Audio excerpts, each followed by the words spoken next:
The euphoric moment was 470 days in the making. As thousands watched from what's now known as Hostage Square in Tel Aviv, Arab TV live-streamed the remarkable scenes from Gaza.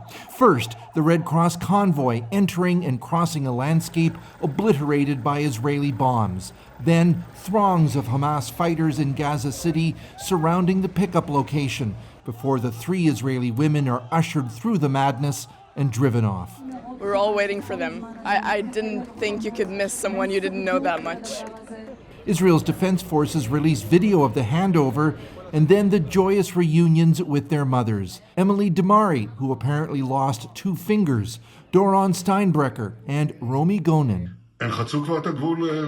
Prime Minister Benjamin Netanyahu, who many hostage families blame for passing up chances to get them home earlier, received the news that the women were airlifted to hospital, seemingly in good health for more emotional reunions. 4 more hostages are set to be released in a week, but freeing dozens more depends on more shaky ceasefire talks. Happy and sad together. There are more hostages there. Nobody knows if they will come. As Israelis cheered their hostages' freedom, Palestinians were also celebrating as Israel released detainees from its jails.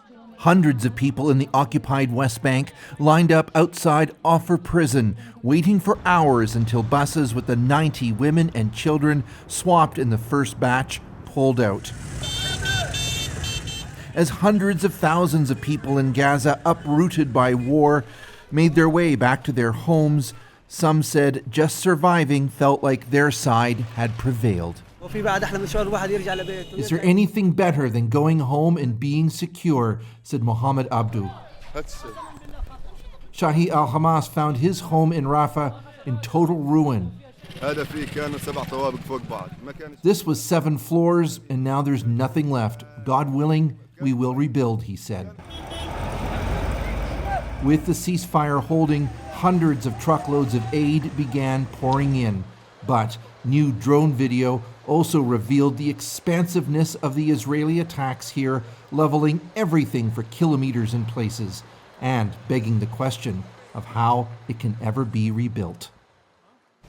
The ceasefire, though, got off to a pretty shaky start, a 3-hour delay which Israel's military used to inflict a new barrage on Gaza, killing 13 people, say local health authorities. Adrienne. So, Chris, we heard people there say they're relieved but anxious, obviously, about what comes next. Can you take us through the next steps? Well, the focus is going to be getting to this second phase 6 weeks from now, when Israel's military is supposed to pull out and the remaining hostages are to be returned. Hostage families were saying today they want those very difficult negotiations to start right away. Adrienne. Indeed. All right, Chris Brown in Jerusalem for us tonight.